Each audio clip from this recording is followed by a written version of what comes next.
রাতের শেষ ট্রেন, এক শুভ্র অন্ধকারের স্টেশন। রাতের গভীরতা যখন সমস্ত কোলাহল গ্রাস করে নেয়, পৃথিবী তখন শীতলতম নিঃশ্বাসে ঘুমিয়ে থাকে। শহরের শেষতম কম্পন রূপে এক দীর্ঘাকার ট্রেন ধীরে ধীরে তার নীরবতাকে চূর্ণ করে এগিয়ে চলে। দিনভর কর্মব্যস্ততার ক্লান্তি নিয়ে ফেরা ছাত্রছাত্রী, শ্রান্ত কর্মচারী কিংবা জীবনের মুখোশ পরা চেনা মুখের ভিড় ট্রেনের আসনগুলো দখল করে নেয়। কিন্তু এই পরিচিত পথের মাঝেও একটি স্টেশন থাকে, যার নাম স্মৃতির অতলে তলিয়ে গেছে। সেটি হল কালো স্টেশন। কালো স্টেশন নামের মতোই রহস্যময়।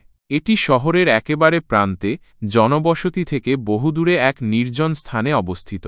এর চারপাশ ঘিরে রয়েছে ঘন অরণ্য, যেখানে শত শত বছরের পুরনো গাছেরা আঁধার বুনে চলে। নীরব দিঘির স্থির জল এর রহস্যকে আরও গভীর করে তোলে, যেখানে চাঁদের আলোও যেন প্রবেশ করতে ভয় পায়। লোকমুখে প্রচলিত যে এই স্টেশনটি এক অভিশপ্ত স্থান, যেখানে কেউ কখনো পা রাখতে সাহস পায় না। প্রবীণরা ফিসফিস করে বলেন, সূর্যাস্তের পর শুধুমাত্র একটি ট্রেন এখানে থামে, রাতের শেষ ট্রেন, এবং সেই ট্রেনের যাত্রীরা আর কখনো ফিরে আসে না। শহরের কোলাহল থেকে দূরে এক বৃষ্টিভেজা সন্ধ্যায় রাহুল তার পরীক্ষার ফলাফলের অপেক্ষায় ছিল। ফল জানতে তাকে শহরের ওপারে যেতে হবে। গ্রামের প্রবীণরা তাকে কালো স্টেশন ব্যবহার না করার জন্য বারবার সতর্ক করেছিলেন। তাদের চোখে ছিল গভীর আতঙ্ক, আর মুখে ছিল অস্পষ্ট কিন্তু ভয়াল সব গল্প। কিন্তু রাহুলের তরুণ মনে তখন সাহসের ঢেউ। প্রচলিত বিশ্বাসকে চ্যালেঞ্জ করার এক অদম্য স্পৃহা তাকে গ্রাস করল। সে স্থির করল, আজ সে কালো স্টেশনের রহস্য ভেদ করবে। সে জানবে কেন এই স্টেশনটি এত ভয়াল, কেন এখানকার যাত্রীরা আর ফেরে না।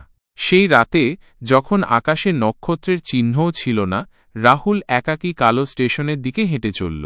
পথের দুপাশের গাছেরা যেন এক একটি ভীতিকর ছায়ামূর্তি, তাদের পাতা থেকে ফোঁটা ফোঁটা শিশির ঝরে পড়ছিল, যা রাহুলের মনে অজানা এক শীতলতা বয়ে আনছিল।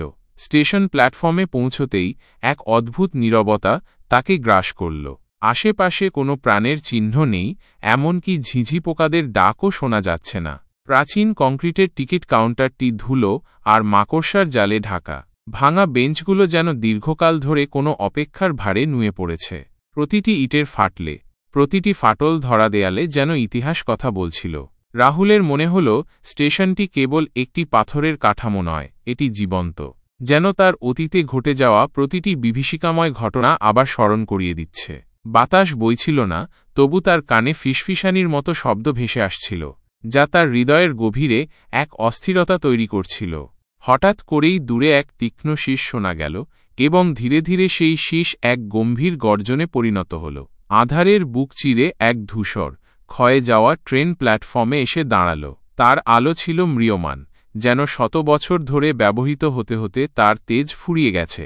ট্রেনের কামরাগুলো ছিল অদ্ভুতভাবে নীরব, কোনো যাত্রী ছিল না ভেতরে। রাহুলের বুকের ভেতরটা তখন উথলে উঠল, এক অজানিত আশঙ্কায় তার হাত পা ঠান্ডা হয়ে আসছিল। টিকিট কাটতে গিয়েও কাউন্টারের ভেতরে কাউকে দেখতে পেল না। একটি অদৃশ্য শক্তি যেন তাকে পরিচালিত করছিল। হাত বাড়িয়ে সে শুধু একটি কাগজের টিকিট হাতে পেল, যেটির ওপরে রক্তিম অক্ষরে লেখা ছিল গন্তব্য, অন্ধকারের দেশ। এক গভীর শ্বাস নিয়ে রাহুল ট্রেনের বগিতে পা রাখল। ভেতরে প্রবেশ করতেই এক শীতল হিমশীতল বাতাস তাকে ছুঁয়ে গেল। কামরার ভেতরে লোকজনের অস্পষ্ট অবয়ব দেখা যাচ্ছিল, কিন্তু তাদের শরীর থেকে কোনো আলো বিচ্ছুরিত হচ্ছিল না। তারা যেন ছায়ার মতো অস্তিত্বহীন। ট্রেনটি চলতে শুরু করল এক দানবীয় গর্জনের সাথে, যা রাতের নিস্তব্ধতাকে ভেঙে খান খান করে দিচ্ছিল। কিছুক্ষণ পর রাহুল এক অসম্পূর্ণ কাহিনী শুনতে পেল। অস্পষ্ট ফিসফিসানি, যেন বহু কণ্ঠস্বর একসঙ্গে কথা বলছে, অথচ কোনো শব্দই স্পষ্ট নয়। চারপাশে শুনশান নীরবতা, কিন্তু তার চোখ যখন সেই অস্পষ্ট অবয়বগুলোর দিকে গেল, তখন সে উপলব্ধি করল, লোকজনের অভিব্যক্তি তার দিকেই। তাদের চোখগুলো ছিল কিংকর্তব্য বিমূঢ়, শীতল এবং শূন্য। তারা যেন রাহুলকে ডাকছে, তাদের ঠোঁটগুলো নিঃশব্দে নড়ছে, অথচ কোনো শব্দ নেই। রাহুল যখন তাদের দিকে তাকাল, তখন সত্যিকারের ভয় তাকে বশীভূত করল। সে বুঝতে পারল তারা আসলে মৃত, অতীতের সেই সব দুর্ভাগ্যবান যাত্রী যারা এই কালো স্টেশনে আটকা পড়েছিল। তাদের মধ্যে একজন, একজন নারী অদ্ভুতভাবে সবার উপরে দাঁড়িয়েছিল, তার চোখ দুটি রাহুলের দিকে স্থির। তার মুখে একটি হাসি ছিল, একটি অভিশপ্ত হাসি, যা রাহুলের মেরুদণ্ড দিয়ে ঠান্ডা স্রোত বইয়ে দিল। তুমি এখানে এসেছ, তাই ক্ষমা নেই। তুমি জানো কি এই ট্রেন তোমাকে কোথায় নিয়ে যাচ্ছে? নারীর কণ্ঠস্বর অন্ধকারের গভীরতা থেকে ভেসে আসছিল, যেন পাতাল থেকে উঠে আসা কোনো প্রতিধ্বনি। আমি শুধু আমার গন্তব্যে যেতে চেয়েছিলাম। রাহুল কোনোমতে জবাব দিল, তার কণ্ঠস্বর তখন ভয়ে কেঁপে উঠছিল। এই ট্রেনে যারা একবার ওঠে তারা আর ফিরতে পারে না। তুমিও আমাদের মাঝে অন্তর্ভুক্ত হচ্ছ। নারীর অভিশপ্ত হাসি আরও চওড়া হল, তার চোখ দুটি যেন আরও গভীর শূন্যতায় ভরে গেল। রাহুলের মনে হল ট্রেনের বগি তখন আরও ঘন অন্ধকারে ভরে যাচ্ছে। তার শরীর ধীরে ধীরে হালকা হয়ে আসছিল, যেন তার অস্তিত্ব মিলিয়ে যাচ্ছে। অন্যদের পাশে সেও যেন অতীতের একটি অংশ হয়ে যাচ্ছিল, এক অশরীরী অবয়বে রূপান্তরিত হচ্ছিল।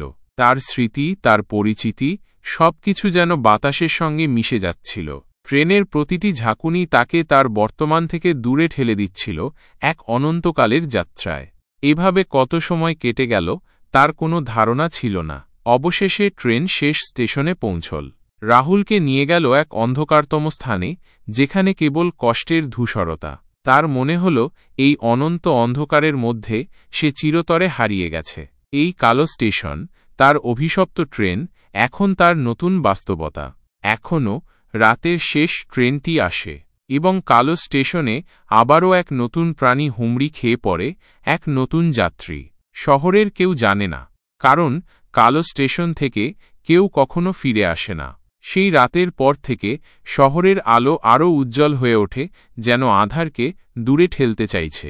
কিন্তু কালো স্টেশনটি এখনও অন্ধকারে নিমজ্জিত। আর যখন রাতের শেষ ট্রেনটি আবার আসে, শহরের প্রতিটি মানুষের মনে সেই কালো স্টেশনের ভয় সজাগ থাকে। সবাই জানে শেষ ট্রেনটির গন্তব্য অন্ধকারের দেশ।